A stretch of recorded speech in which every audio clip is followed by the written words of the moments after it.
आप सभी का स्वागत है वेक्टर कैलकुलस की इस लेक्चर सीरीज में। अभी तक हम कैलकुलस की इस लेक्चर सीरीज में डिफरेंशियल कैलकुलस पढ़ चुके हैं। डिफरेंशियल कैलकुलस, इंटीग्रल कैलकुलस भी हमने पढ़ी है। अब हम वेक्टर कैलकुलस स्टार्ट कर रहे हैं। इन डिफरेंशियल कैलकुलस में आपने देखा होगा पूरे की पूरी डिफरेंशियल कैलकुलस में ये सिंबल बहुत ज़्यादा यूज होता है। बिना इसके आप डिफरेंशियल कैलकुलस कुछ ज़्यादा नहीं पढ़ सकते हैं। इंटीग्रल कैलकुलस में आपने जहाँ से भी पढ़ना स्टार्ट किया, बीटा एंड गामा फंक्शन से स्टार्ट कर लो, rectification, quadrature, double integration, triple integration, इस सिंबल की जो है आपको पूरी जानकारी होनी चाहिए कैसे ऑपरेट करता है। वेक्टर कैलकुलस में एक नई चीज आएगी, वेक्टर्स तो आएंगे ही आएंगे। वेक्टर आपको पता ही होगा, आपने पिछली क्लासेस में भी पढ़ा होगा। तो यहाँ एक पूरा नया ऑपरेटर आएगा, वो ये होता है, इसको पढ़ते हैं डेल या नेबला। डेल, इसको नेबला भी पढ़ते हैं, पर यूजुअली हम इसको डेल ही कहते हैं। तो ये वेक्टर कैलकुलस क्या है, इसी सिंबल पर है। इसी सिंबल को हम तरह तरह से ऑपरेट करेंगे। तो जो ये सिंबल है, इस पर अभी हम थोड़ी देर में आएंगे। इसको हम तीन तरीके से ऑपरेट कर सकते हैं किसी चीज पे। पहले तरीके से हमको ग्रेडियंट मिलता है, दूसरे तरीके से हमको डाइवर्जेंस मिलता है, तो तीसरे तरीके से आप कर्ल बोल दीजिए। और इन्हीं तीनों पर बेस्ड जो थ्योरम्स है वो है Green's, Gauss and Stokes theorems. और वही पढ़ना हमारा पर्पज है इन लेक्चर सीरीज में। हमारा जो फाइनल जो एम है वो क्या है, जो कुछ ही लेक्चर में हो जाएगा, वो Green's, Gauss's and Stokes theorem है। तो सबसे पहले इस डेल को ऑपरेट कैसे करना है, उसको जानने से पहले हमें जानना जरूरी है कि वेक्टर फील्ड क्या होता है, स्केलर फील्ड क्या होता है।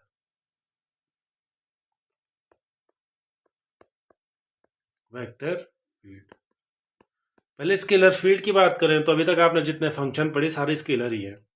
आपने डिफरेंशियल इक्वेशन और इंटीग्रल कैलकुलस में भी, डिफरेंशियल कैलकुलस में भी आए जो फंक्शन, जैसे फॉर एग्जांपल आपने सर्कल की इक्वेशन लिख ली, कोई फंक्शन ऐसा है f x y square to x square plus y square minus a square, ये कह दीजिए। या एस्ट्रॉइड है x to the power 2/3 plus y to the power 2/3, या ऐसे ही इलिप्स है, सिसॉइड है, फोलियम है, जो भी कर्व आपके पास है उनमें कोई डायरेक्शन नहीं होती है, इसलिए वो स्केलर ही है। तो हम स्केलर फील्ड और वेक्टर फील्ड किसको किसको कहते हैं, तो अगर हम जो है कोई डोमेन है हमारे पास डी, उसके हर पॉइंट पर एक वेक्टर एसोसिएट करना है। If two each point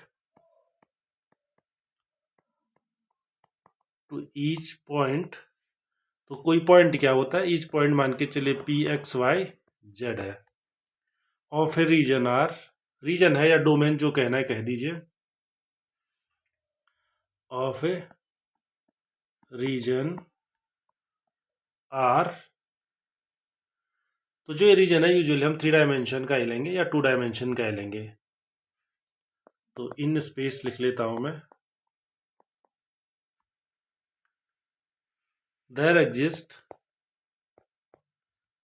there corresponds या एग्जिस्ट, या आप उसके करस्पॉन्डिंग एक वेक्टर फिक्स कर दिए, there corresponds a unique vector.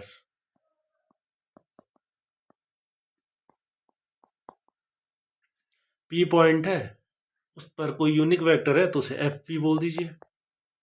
पर वेक्टर है तो थोड़ा मैं ये साइन लगा रहा हूं, एफ पी वेक्टर। तो एफ को ही हमको क्या कहते हैं, जो ये पॉइंट है हम एफ को कहते हैं वेक्टर फंक्शन। हर पॉइंट इन रीजन एक यूनिक वेक्टर लगा लिया, f p, then f is called vector function. और हम बोलते हैं जो ये रूल एफ है ये वेक्टर फील्ड एफ है, ठीक है।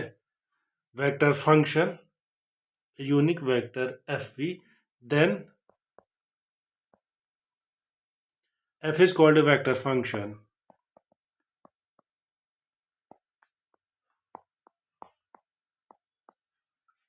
वेक्टर और स्केलर को मैं ये अज्यूम करके चल रहा हूं कि आपको पता होगा वेक्टर क्या होता है। थोड़ी देर में आता हूं मैं, अगर आपको पता नहीं भी है तो मैं थोड़ी देर में उसी पे आ जाऊंगा। वेक्टर फंक्शन आपने क्या कर दिया, एफ को क्या कर दिया, वेक्टर फंक्शन कह दिया। और इसी को कहते हैं हम वेक्टर फील्ड। एफ को आपने आर में डिफाइन कर दिया है। एफ को हमने क्या कहते हैं, वेक्टर फंक्शन। एंड वी से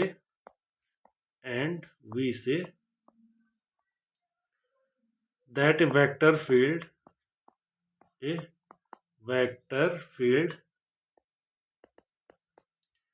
has been defined on r. Vector field वही हो गया, वो सारे वेक्टर, जितने भी वेक्टर फंक्शन है ना पूरे रीजन में, उसको हमने क्या बोल दिया, रीजन में has been defined on r. ये एक पॉइंट पे आपने एफ किया, दूसरे पे कुछ और होगा, तीसरे पे कुछ और होगा।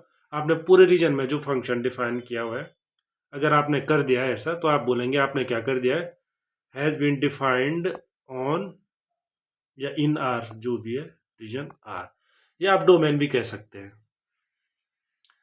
तो एक एग्जांपल से, वेक्टर आपको पता ही है, ये एक्स एक्सिस है हमारी और ये वाई एक्सिस है।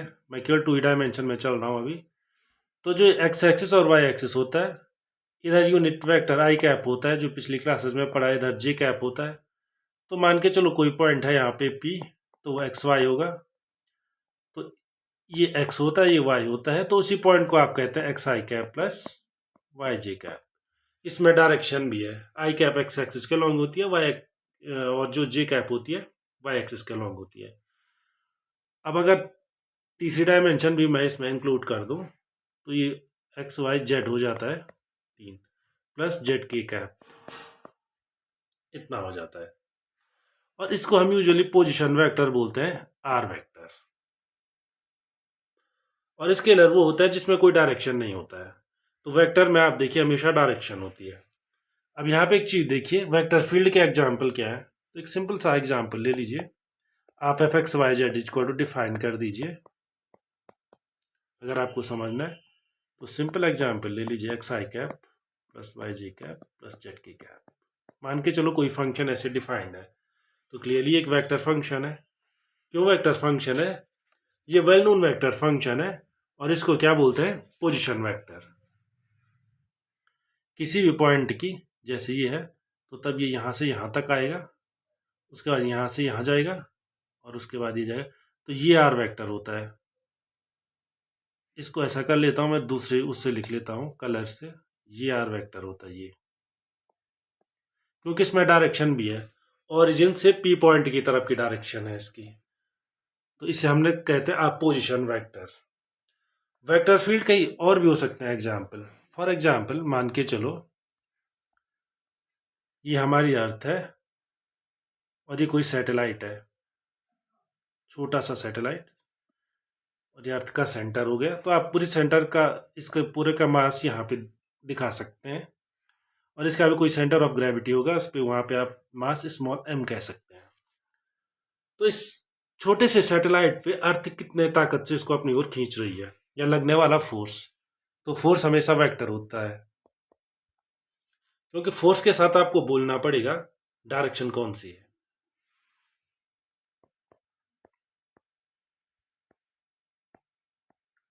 और आपको पता है नीचे आर स्क्वायर आता है, तो लेकिन वेक्टर फॉर्म में ऐसे लिखते हैं इसे आर। जो ये स्मॉल आर होता है, ये क्या होता है, ये आर वेक्टर का मॉड होता है, मॉड ऑफ आर वेक्टर। और मॉडलेस ऑफ आर वेक्टर आपको पता ही है कितना होता है, हर किसी की न्यूमेरिकल वैल्यू होती है। या आप इसको सीधे ऐसे भी लिख सकते हैं, स्मॉल आर क्या होता है, स्मॉल आर का स्क्वायर होता है x square plus y square plus z square.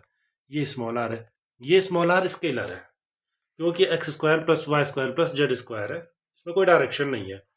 लेकिन जो ये आर वेक्टर है, इसमें डायरेक्शन होती है x i cap plus y ji cap plus Z की कैप। इसीलिए मैंने पिछले उसमें डिफाइन किया हुआ है। फोर्स के साथ ये माइनस साइन क्यों है, इसका सिंपल मतलब ये है, ये देख लीजिए, यहां से आप डिस्टेंस मेजर शुरू करोगे, लेकिन फोर्स किधर को लग रहा है, इस मास, जो ये मास है, इसलिए फोर्स किधर लग रहा है, इधर को लग रहा है कि इधर को लग रहा है, इधर को लग रहा है। तो फोर्स लग रहा है सेंटर की ओर। तो इसके कोऑर्डिनेट क्या है, एक्स वाई जेड कह दीजिए आप, कुछ भी हो सकते हैं। तो ये माइनस का मतलब ये है कि इस साइड को फोर्स लग रहा है। वैसे आपने फिजिक्स पढ़ी होगी तो आपको पता है, वैसे फोर्स दोनों, छोटा एम भी बड़े एम पे फोर्स लगाएगा, लेकिन अभी हम ये देख रहे हैं कि बड़ा एम कितना लगा रहा है छोटे वाले एम पे। तो फोर्स के साथ एक डायरेक्शन होना भी जरूरी है। अब आप देख लीजिए, आर वेक्टर चेंज होगा, एफ वेक्टर भी चेंज होगा।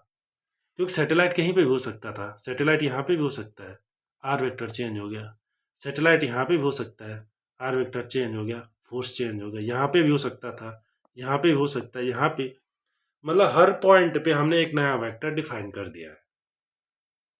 जो भी पॉइंट है, जितनी डोमेन कह दीजिए उसे या स्पेस कह दीजिए, हर पॉइंट पर आपने क्या कर दिया, एक वेक्टर एसोसिएट कर दिया, और वो वेक्टर कितना है, वो एफ वेक्टर है -GMM/r³ आर वेक्टर, जहां आर वेक्टर क्या है या स्मॉल आर क्या है, आर वेक्टर उसकी पोजीशन वेक्टर है, कहां पर है वो, ठीक है। और ऐसे स्केलर फील्ड्स तो आपको पता ही है। स्केलर फील्ड की डेफिनेशन मैं लिख नहीं रहा हूँ, छोड़ दे रहा हूँ। स्केलर फील्ड में आप क्या कर दीजिए, unique point in space there correspond the unique, यहाँ पर आप थोड़ा चेंज कर दीजिए, यहाँ पर आप वेक्टर मत कर दीजिए, यहाँ पर आप स्केलर कर दीजिए, यूनिक स्केलर, बस। तो अब ये यहाँ पे वेक्टर नहीं आएगा, एफ पी आ जाएगा, then f is called a, यहाँ पे फिर से चेंज कर दीजिए स्केलर फंक्शन। तो स्केलर फंक्शन के तो कई एग्जाम्पल है, जैसे एग्जाम्पल ऑफ स्केलर,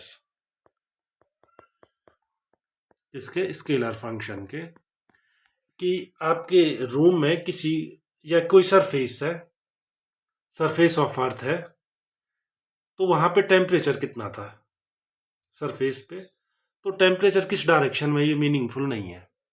टेम्परेचर किस डायरेक्शन में कितना था, टेम्परेचर टेम्परेचर होता है, ठीक है। तो टेम्परेचर लिख के मैं छोड़ दे रहा हूँ, आप समझ गए होंगे, टेम्परेचर के लिए कोई डायरेक्शन बतानी जरूरी नहीं है, लेकिन यहाँ पे डायरेक्शन बतानी जरूरी है, क्योंकि जब तक आप बताएंगे नहीं सैटेलाइट पे फोर्स किस डायरेक्शन में लग रहा है, तो इसका कुछ ज़्यादा मतलब नहीं, इस पे फोर्स लग रहा है, किधर लग रहा है वो जानना भी जरूरी होता है। या एक और एग्जांपल दे दूं मैं, सिंपल ले लीजिए आप f(x, y, z), क्योंकि हम r³ में ही काम कर रहे हैं, इसलिए मैं 3 वेरिएबल ले रहा हूँ। इसको कह दीजिए x² + y² + z², simple case ले लीजिए। तो ये क्या हो गया, स्केलर फील्ड। तो ये क्या कर दिया आप, इस तरह से आप क्या बनाते हैं, स्केलर फील्ड, और ये क्या हो गया, स्केलर फंक्शन। तो वेक्टर फंक्शन में क्या होगा, आसान शब्दों में i cap j cap k cap होगा, बस i cap j cap k cap, k cap नहीं है तो 2 वेरिएबल है तो केवल i कैप j कैप होगा। तो आसान शब्दों में ये है। अब हमने क्या करना है, इसमें हमारा पर्पज क्या है, मैंने आपको बताया हमारा पर्पज जो है इन 3 थ्योरम्स को जानने का है। बहुत फेमस थ्योरम है, ग्रीन्स, गॉस और स्टोक्स। उसके लिए ग्रेडियंट, डाइवर्जेंस और कर्ल को जानना जरूरी होता है। तो जैसे कि मैंने स्टार्टिंग में आपको बता दिया था, gradient, divergence, curl vector calculus में जो होते हैं वो इसी सिंबल के अराउंड होते हैं। इसी को समझना, इसी को ऑपरेट करना है 3 तरीके से। तो सबसे पहले जो मैं स्टार्ट करूंगा ग्रेडियंट से करूंगा।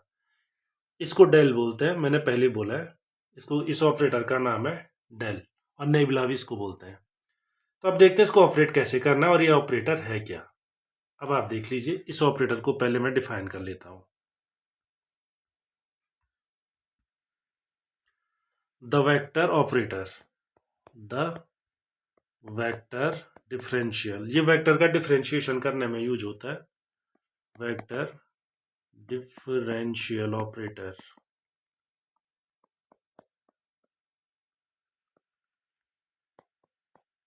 डेल, डेल को लिखते हैं ऐसे हैं। इस डेल का मतलब होता है, ये डेल किसको रिप्रेजेंट करता है, कंफ्यूज मत करना आप कभी भी, आपकी बुक में 2 अलग अलग तरीके से लिखा हुआ हो सकता है। तो इसको कर लीजिए डेल, मैं यहाँ पे एक बार इसका नाम लिख लेता हूँ डेल, और दूसरा नाम फिर से लिख लेता हूँ नेबुला। आई कैप, आप ये मत सोचिए जो डेल बाय डेल एक्स है वो आई कैप पे ऑपरेट हो रहा है, अगर आप ऐसा सोच रहे हैं तो गलत है। तो फिर भी मैं लिख रहा हूँ, क्यों लिख रहा हूँ, क्योंकि अलग अलग बुक्स में अलग अलग हो सकता है, आपकी बुक में हो सकता है कुछ और नोटेशन हो, तो मैं दोनों को लिख रहा हूँ, प्लस डेल वाई जी cap plus del Y del Z, ठीक है, ये भी हो सकता है, या लिख लीजिए इसको, ये इसके ऐसे भी हो सकता है, इसका मतलब इक्विवेलेंट है, ये एक ही डेफिनेशन है, I del Y del X. Usual हम I cap J cap K cap जो है बाद में लगाते हैं, इसलिए मैंने यहाँ पीछे लगाए हुए हैं, लेकिन इन दोनों का मतलब एक ही है, प्लस जे कैप डेल वाई प्लस के cap del Y del z. इसका सीधे से मतलब है पहले del by del x operate होगा, जो भी फंक्शन है, तो उसके साथ आई कैप भी आएगा। डेल बाय डेल वाई जब भी ऑपरेट होगा जे कैप आएगा, और डेल बाय डेल जेड जब भी ऑपरेट होगा के कैप आएगा, और बाकी सारा का सारा वही है जैसे कि आप करते हैं। तो फॉर एग्जाम्पल आप एक दो ग्रेडियंट निकाल के देख सकते हैं कि ग्रेडियंट आता कितना है।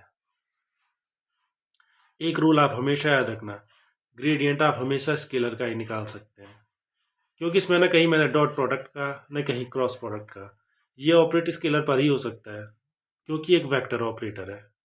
मैंने ऊपर पहले लिख लिया वेक्टर डिफरेंशियल ऑपरेटर। डेल खुद में एक वेक्टर है, ऑपरेटर तो है ही है लेकिन खुद में एक वेक्टर है, इसलिए ये वेक्टर का अगर आप वेक्टर पे ऑपरेट करेंगे तो आपको बताना पड़ेगा डॉट कर रहे हैं कि क्रॉस कर रहे हैं, पर अभी हम उसमें नहीं जाना चाह रहे, हम सीधे इसको स्केलर पे ऑपरेट कर देंगे। तो एक एग्जांपल से समझते हैं इसको ऑपरेट कैसे कराना है, और बहुत इंपॉर्टेंट चीज़ है ये ग्रेड।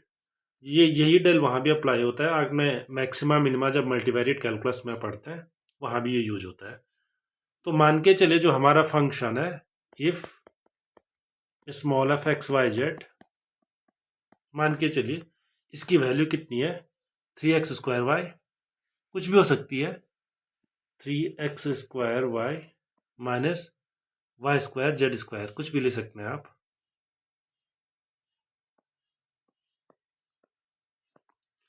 तो आपको क्या करना है, फाइंड ग्रेड।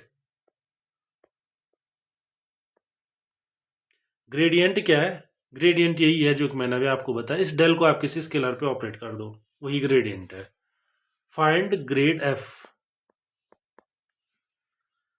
ग्रेड एफ का मतलब होता है ग्रेडियंट ऑफ एफ, ठीक है। ग्रेडियंट ऑफ एफ कितना होता है, इसी को आप ऐसे भी लिखते हैं ग्रेड एफ। तो यहाँ पे मैंने लिखा हुआ है डेल ये होता है। तो ग्रेडियंट ऑफ किसी फंक्शन का ग्रेडियंट कितना होता है, किसी भी फंक्शन का ग्रेडियंट बहुत आसान है, आप समझ ही गए होंगे। ग्रेडियंट ऑफ एफ कितना हो जाएगा, ये ऑपरेटर होगा, ये ऑपरेट होगा उस पर, तो कितना आ जाएगा। मैंने जैसे पहले बोला सबसे पहले डेल बाय डेल इसको ऑपरेट करो, पर यूजुअली हम I cap J cap K cap को पीछे लिखते हैं, तो इसको आई कैप कर दो आप, क्योंकि मैंने यहाँ पे आगे भी लिखा हुआ है ना। आप ये मत ले लीजिए इसका अर्थ कि हम इस पे ऑपरेट कर रहे हैं, ये ऑपरेट नहीं कर रहा है, हमारे हमें यूजुअली अपने कन्वेंशन से पीछे लिखते हैं, और यहाँ मैंने आगे इसलिए लिखा हुआ है जिससे कन्फ्यूजन ना रहे, आपकी बुक में जो भी आप उससे फॉलो कर सकते हैं। तो होगा कितना देख लो, इसको ऑपरेट करा लो, I cap plus del F Y J cap plus del F Y del Z के कैप, ये होता है ग्रेडियंट। तो फंक्शन क्या है, स्केलर है, लेकिन स्केलर का आप वेक्टर ऑपरेट कर रहे हैं, हमेशा ग्रेडियंट ऑफ एक वेक्टर क्वांटिटी होती है, जो कि क्लियर है यहाँ से, ये देख लीजिए। एफ क्या होता है, स्केलर, कोई भी स्केलर फंक्शन है, स्केलर फंक्शन पे आपने डेल ऑपरेट किया क्योंकि वो स्केलर है, आप सीधे ऑपरेट करा सकते हैं। तो करने का मतलब कितना होता है, del F by del x i cap plus del F by del y J cap plus del F by del Z के कैप, इतना होता है। तो जो ग्रेड एफ होता है हमेशा एक वेक्टर क्वांटिटी आती है, तो वही आपको यहाँ पे करना है। और इसको थोड़ा डिफिकल्ट बनाए या थोड़ा एक स्टेप आगे पूछे हम, क्योंकि डायरेक्शन भी होती है, किसी पर्टिकुलर पॉइंट पे पूछ सकते हैं हम। ग्रेड एफ तो जनरल पॉइंट पे हो गया, तो for example at the point for example 1 to 1, इस पॉइंट पे ग्रेड निकालिए। तो कैसे निकालेंगे आप, आपको पता ही है ऑपरेट क्या करना है, I del by del x plus J. लिखने का तरीका क्या है, या तो ऐसे लिखिए आप ग्रेड एफ, और या आप ऐसे लिख लीजिए डेल एफ। ग्रेड एफ का मतलब क्या होता है, अभी अभी हमने पढ़ा I del F by del X. यहाँ पे हमारा फंक्शन एफ क्या है, 3x² माइनस y² z²। तो आप आई के पीछे भी लिख सकते हैं, कोई दिक्कत वाली बात नहीं, आगे भी लिख सकते हैं। आई डेल वाई डेल एक्स किस पे ऑपरेट होगा, 3x² Y minus y² z²। फिर उसके बाद जे कैप डेल वाई वही function 3x² Y minus y² z² plus के cap del Y del Z 3x² Y minus y² z²। Is equal to I cap, del by del x operate कीजिए, partial differentiation आपको आता ही है। तो del by del x जैसे आप operate कर लेंगे तो ये कितना हो जाएगा, पहला तो 6xy हो जाएगा और दूसरा 0 हो जाएगा क्योंकि उसमें x है ही नहीं, प्लस जे कैप डेल वाई सिर्फ वो ऑपरेट होंगे जहां y है, अदरवाइज वो 0 हो जाएगा। तो यहाँ पे है 3x² पहला हो जाएगा माइनस 2y इसका हो जाएगा, जेड स्क्वायर साथ वहीं पे रह जाएगा, प्लस के cap del by del z. तो डेल बाय डेल जेड में पहला 0 हो जाएगा माइनस 2y² जेड, इतना। तो इसे आप फिर से थोड़ा सिंप्लीफाई कर सकते हैं क्योंकि हम क्या करते हैं usually I cap J cap K cap को पीछे रखते हैं। तो 6xy I cap plus 3x² minus 2y/z² J cap plus plus minus बाहर आ जाएगा, आप माइनस को बाहर ले लीजिए तो ब्रैकेट की फिर ज़रूरत नहीं है, 2y² जेड, ठीक है। देखिए फंक्शन स्केलर था शुरू में, ये एक स्केलर फंक्शन है, लेकिन इसका ग्रेडियंट हमेशा क्या आता है, एक वेक्टर फंक्शन। और ग्रेडियंट का एक स्पेशल मतलब भी होता है, उस पर भी हम आगे आएंगे। क्या ग्रेडियंट, ग्रेडियंट का मतलब होता है, किसी पॉइंट के ग्रेडियंट का मतलब क्या होता है, क्योंकि वो एक डायरेक्शन भी तो दिखा रहे हैं हमें, तो उस पर हम बाद में जाएंगे। अभी हमें क्या करना है, ग्रेड एफ निकालना है एट ए पर्टिकुलर पॉइंट। अगर क्वेश्चन रहता है कि ग्रेड एफ निकालो तो यहीं पे छोड़ देते हैं, लेकिन पूछा हुआ क्या है, grade F at the point 1 to 1, किसी पर्टिकुलर पॉइंट पे निकाल के बताइए। तो आप, अब मैं दूसरा नोटेशन यूज कर रहा हूं, ग्रेड एफ। तो किस पॉइंट पे है ग्रेड एफ, या ब्रैकेट छोड़ दीजिए, एट 1 to 1 इज, क्या होगा, आप जो ये ऊपर की इक्वेशन है, मैंने ये दूसरा नोटेशन क्यों यूज किया फिर से क्लियर करना चाहता हूँ। एक ही नोटेशन यूज करना चाहिए एक क्वेश्चन में, वो इसलिए यूज कर रहा हूँ क्योंकि ये दोनों इसी के नोटेशन होते हैं, आपको जो अच्छा लगे कर लीजिए, पर एक क्वेश्चन में एक ही नोटेशन यूज करें आप, ज़्यादा अच्छा रहता है। तो कितना हो जाएगा, 6 इंटू एक्स वाई की जगह हो जाएगा 1 into 2 I cap plus 3 into 1² minus 2 into 1² J cap minus 2 into 2² into 1 A cap. इसकी वैल्यू हो जाती है 12 आई कैप प्लस, ये देख लीजिए कितना हो जाएगा, ये 3 है, -4 है तो -1 आ जाएगा, तो माइनस जी कैप हो जाएगा। और ऐसे ये कितना हो जाएगा, 4 इंटू 2 8 के कैप। तो इस तरह से आप किसी भी फंक्शन का ग्रेडियंट निकाल सकते हैं। ग्रेडियंट निकालने का सिंपली मतलब इतना ही है कि पार्शियल डिफरेंशिएशन आपका क्लियर है या नहीं, बस इतना ही मतलब है। इससे बाहर इसका कोई कुछ ज़्यादा है नहीं इसमें। सिर्फ एक की बार आपको 3 बार डिफरेंशिएट करना होगा, ये बात मैं मानता हूँ। एक्स के रिस्पेक्ट में भी करना होगा, वाई के भी करना होगा, जेड के भी करना होगा, इतना मैं मानता हूँ कि है, 3 बार है, लेकिन करना पार्शियल डिफरेंशिएशन ही है जो क्लियर हो चुका है। तो क्या एक्स, क्या वाई, क्या जेड, तो इस तरह से आप किसी का भी ग्रेडियंट निकाल सकते हैं। मैं छोड़ दे रहा हूँ, पहले मैं आप ग्रेडियंट से रिलेटेड कुछ इंपॉर्टेंट जो है चीज़ें आपको बता देता हूँ जिन्हें आप वेरीफाई कर सकते हैं। एक को मैं वेरीफाई करके बताऊंगा, बाकी आप खुद वेरीफाई कर सकते हैं। पहली थ्योरम क्या है, gradient of F plus G del F plus G, ये सेम होता है del F plus del G. और इसको ऐसे भी लिख सकते हैं आप, grade F plus G is grade F plus grade G. तो कैसे प्रूफ करेंगे, बड़ा आसान है, एक को मैं प्रूफ कर रहा हूं, बाकी आप खुद देख लीजिए। जो डेल एफ प्लस जी होगा ये कितना होगा, सेम टू सेम वही I del by del x operate कराएंगे हम, plus J cap I cap J cap del by del Y plus के cap del by del Z, F plus G पर operate होगा। और कैसे ऑपरेट होता है बताइए आपको, पहले del by del x operate होगा किस पे, एफ प्लस जी पे, फिर del by del y operate होगा एफ प्लस जी पे, और फिर लास्ट में k cap del by del z operate होगा एफ प्लस जी पे। तो करा दीजिए ऑपरेट।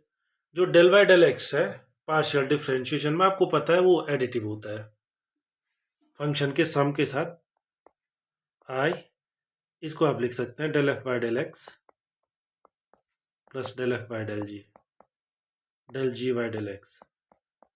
और ऐसे ही आप दूसरे और तीसरे टर्म को भी लिख सकते हैं J cap del F by del Y plus del ji by del Y, और ये ब्रैकेट क्लोज्ड, प्लस के cap del F by del Z plus del ji by del Z. अब आप क्या कर दीजिए, एफ को एक साथ रख लीजिए, जी को एक साथ रख लीजिए, तो I del F by del x plus J cap del F by del Y plus के cap del F by del Z. ये तीनों एक साथ आ गए, और जो बच गया उसको एक साथ रख लीजिए, plus I cap del F by, अब डेल जी आ जाएगा del ji by del x plus J cap del ji by del Y plus के cap del ji by del Z. आप देखिए यही ग्रेडियंट एफ की डेफिनेशन होती है और यही ग्रेडियंट जी की डेफिनेशन होती है। और इसी से आप एक और चीज प्रूफ कर सकते हैं, अगर यहाँ पे माइनस हो तो यहाँ पे भी आप माइनस रख सकते हैं, same to same parallel step follow करके। अब थ्योरम 2 से आगे जो है वो सेम टू सेम इन्हीं लॉजिक्स पर बेस्ड है, आप खुद उन्हें वेरीफाई कर सकते हैं। मैं केवल लिख लेता हूँ द नेसेसरी, या आप सीधे ऐसे लिख सकते हैं स्केलर पॉइंट फंक्शन सीधे कांस्टेंट होगा इफ एंड ओनली इफ, या पूरी लैंग्वेज लिखना है तो ऐसे लिख लीजिए the necessary and sufficient condition for, ध्यान रखना ग्रेडियंट केवल जो डेल ऑपरेटर है ग्रेडियंट केवल स्केलर का होता है, किसी वेक्टर का आप कभी ग्रेडियंट नहीं ले सकते। The necessary and sufficient condition for a scalar point function, इसीलिए मैं यहाँ पे लिख रहा हूँ scalar point function. Scalar point function मतलब हर पॉइंट पे आपने एक स्केलर दे दिया है, function to be constant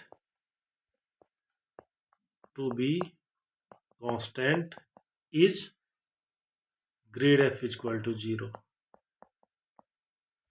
The necessary and sufficient condition for a scalar point function, आप चाहे इसका नाम स्मॉल f दे दीजिए, ये है कंडीशन।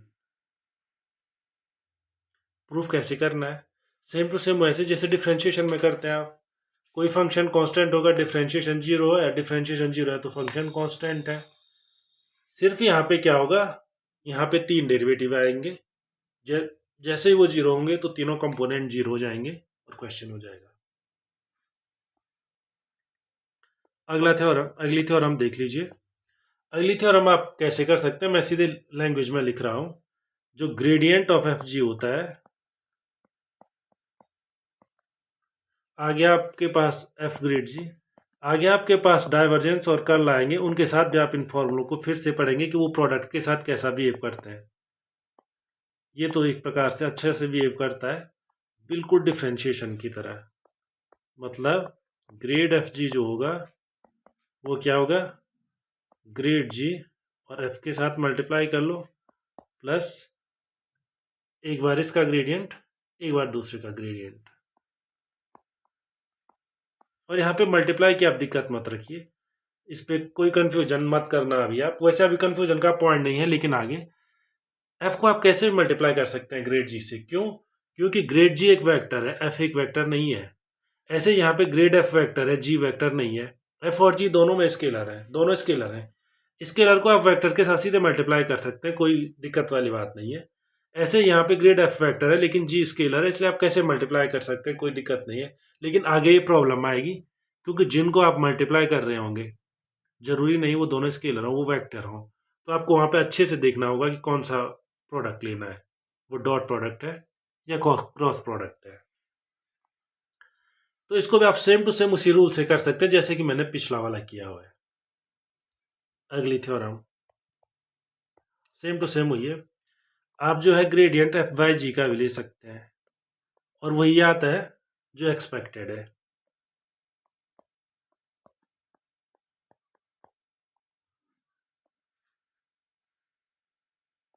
और यही एक्सपेक्टेड भी था। आगे आप देखेंगे डाइवर्जेंस या कर्ल के केस में जरूरी नहीं है कि जो आपका एक्सपेक्टेड है वही आए। आगे बढ़ने से पहले एक एक्सरसाइज और कर लेते हैं। कोई भी फंक्शन पूरी एक्सरसाइज में हमेशा के लिए मान के चलिए आप आर वेक्टर हमेशा कितना होगा, x i cap plus y ji cap plus Z की कैप, हमेशा इतना ही होगा। और मॉड आर वेक्टर को आप कितना लिखेंगे, आर। अगर आर के ऊपर एरो नहीं है मतलब वो मॉड आर वेक्टर है फिर, ठीक है।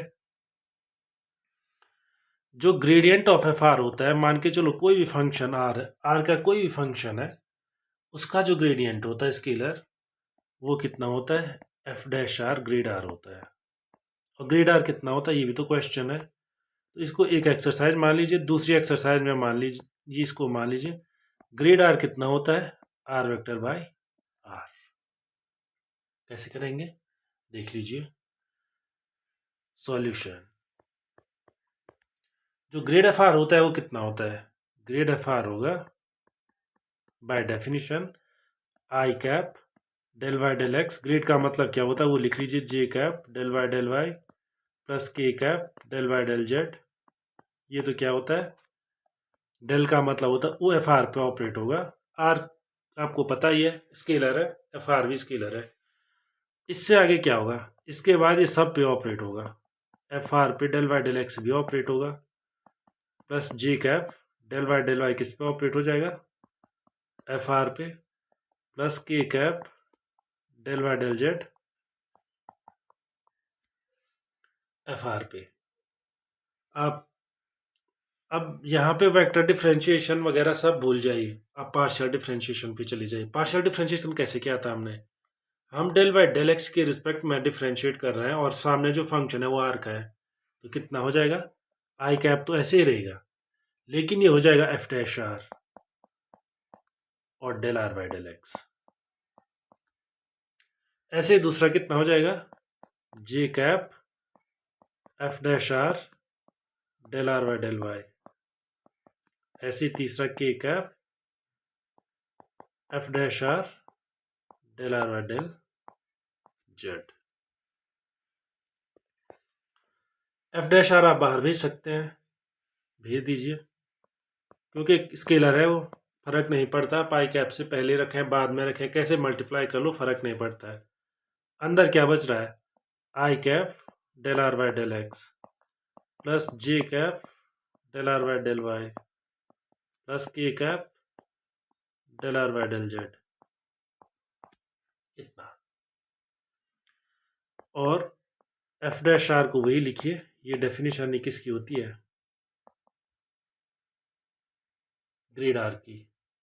तो मुझे आर के ऊपर वेक्टर नहीं लगाना चाहिए, क्योंकि ग्रेड आर वेक्टर का कोई मतलब नहीं होता है, और आर वेक्टर का ग्रेड होता भी नहीं है, केवल ग्रेड आर होता है, आर स्केलर है। अब मुझे निकाल के देखना है कि ग्रेड आर होता कितना है, क्योंकि ग्रेड आर एक वेक्टर क्वांटिटी होनी चाहिए। तो मैंने वैसे ऊपर पे लिखा हुआ है, लेकिन इसे निकाल के देख सकते हैं। ये पहला वाला पार्ट हो गया। अब दूसरा वाला पार्ट क्या है कि ग्रेड आर कितना होता है। तो ग्रेड आर हमें पता है कितना होता है, अभी अभी हमने निकाल के देखा हुआ है, या फिर हम डेफिनेशन को यूज कर सकते हैं, I cap del are by del x plus J cap del are by del Y plus के cap del are by del Z, इतना होता है ग्रेड आर। पर del are by del X कितना होता है, अब ये भी तो हमें पता नहीं, आर एक स्केलर है। तो हम कैसे निकालते हैं उसको, आर स्केलर है लेकिन आर होता कितना है, x square plus y square plus z square. कैसे पता, क्योंकि डेफिनेशन से आर वेक्टर कितना होता है, आर वेक्टर होता है, मैंने फिक्स किया था शुरू में notation, x i cap plus y ji cap plus z के कैप। तो मॉड आर वेक्टर कितना होगा, x square plus y square plus z square. और मॉड आर वेक्टर को भी आर स्क्वायर भी लिखते हैं हम, यार वो डिस्टेंस होती है। और अभी अगर आप नहीं समझे आप, तो ये वही है जो आपने पिछले सालों में पढ़ा होगा, एक्स एक्सिस, वाई एक्सिस और जेड एक्सिस। ये आर वेक्टर हो गया, ये एक्स वाई जेड हो गया, ये डिस्टेंस एक्स है, मैं कलर से बता देता हूँ। ये डिस्टेंस एक्स होगी, ये डिस्टेंस वाई होगी, और ये ऊपर वाली डिस्टेंस जेड होगी। तो जो ये वेक्टर है ये आर वेक्टर होता है। इसका मॉड कितना होगा? जो लंबाई यहाँ से यहाँ तक की है वो इसका मॉड होगा। तो इसका स्क्वायर कितना होता है? X square plus y square plus z square. वो आप निकाल के देख सकते हैं, पाइथागोरस थ्योरम 2 बार लगती है। तो 2r del are by del x left hand side हो गया अगर मैंने x के रिस्पेक्ट में पार्शियल डिफ्रेंशिएशन किया तो, लेकिन राइट हैंड साइड केवल 2x रहेगा। इसका सीधा सा मतलब है del are by del X कितना होता है? X by R. तो इसी हिसाब से जैसे del are by del X आ रहा है, तो del are by del Y भी निकाला जा सकता है, वो वाई अपॉन आर हो जाएगा। और del are by del z भी निकाल सकते हैं, वो जेड अपॉन आर हो जाएगा। तो ग्रेड आर कितना हो जाएगा? Hence grad R equal to I cap X upon R plus J cap Y upon R plus के कैप जेड अपॉन आर। इसी को आप लिख सकते हैं, आर सब में कॉमन है, उसको नीचे लिख लीजिए, x i cap plus Y J cap plus z के कैप, और नीचे आर लिख लीजिए आप। ये आर स्केलर है, ध्यान रखिए, और ऊपर का आर जो है वो वेक्टर है। तो ये होता है ग्रेड आर, और इसी को हम आर कैप भी बोलते हैं। कैप आपने वेक्टर कैलकुलस में पढ़ा होगा, कैप कहाँ लगती है? यूनिट वेक्टर के ऊपर। कोई भी वेक्टर यूनिट वेक्टर, किसी वेक्टर की डायरेक्शन में यूनिट वेक्टर होता है, उसको हम कैप लगा करके डिनोट करते हैं। तो क्या होता है, एक कोई वेक्टर है, उसमें उसका मॉडुलस से जैसे आप डिवाइड कर लेते हैं तो आपको उसी वेक्टर की डायरेक्शन में एक यूनिट वेक्टर मिलता है, उसी को हम ए कैप कहते हैं। तो यहाँ पे आर कैप का ये मतलब है।